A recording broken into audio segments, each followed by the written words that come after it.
Hi everyone, this is Nishant from India. I'll be explaining the topic called creating the project checklist, which includes creating a project folder, digital audio preferences, hardware settings, recording file types, and buffer size. Here we go.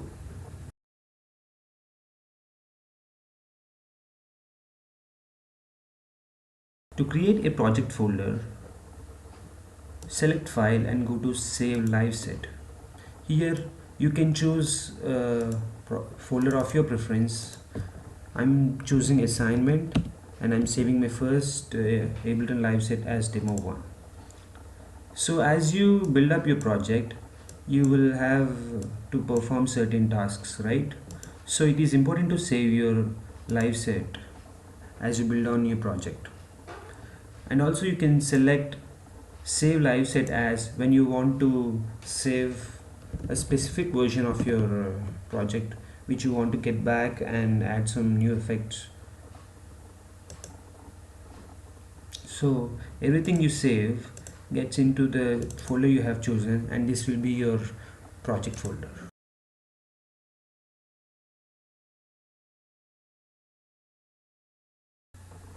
To set up the digital audio preferences, go to the options and select the preferences.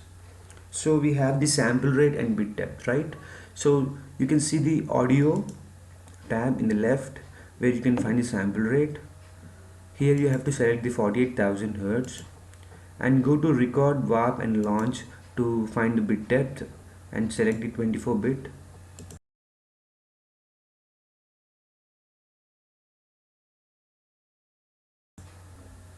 So coming to the recording file types, go to the options, select preferences, and in the record warp and launch tab you can find the file type.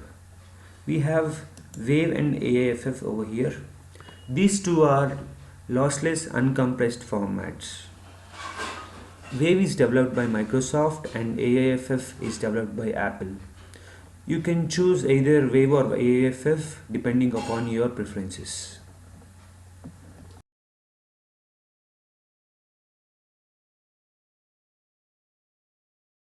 So before we start making music, we have to set up our preferences so that our hardware and software will communicate properly. For that, go to options and select preferences. Then select the audio tab at the left. So coming to the audio input device, if you are using an inbuilt microphone, select the microphone, and if you are using a sound interface, then select the line in. In my case, it's Scarlett 2i2 USB. So coming to the audio output device, if you are using the inbuilt speakers, then select the inbuilt speakers. Or if you're using the sound interface, you got to select the line out of your sound interface.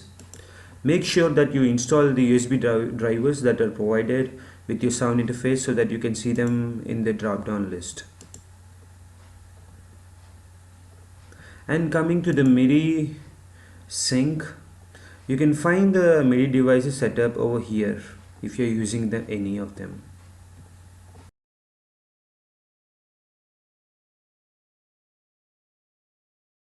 So coming to the buffer size, go to options and select preferences.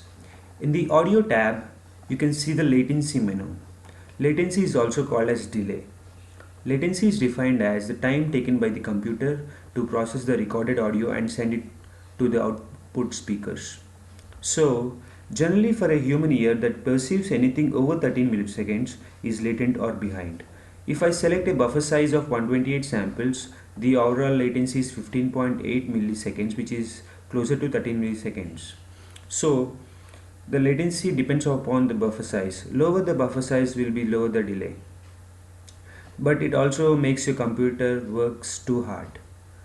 And you can select the test tone option to test the latency.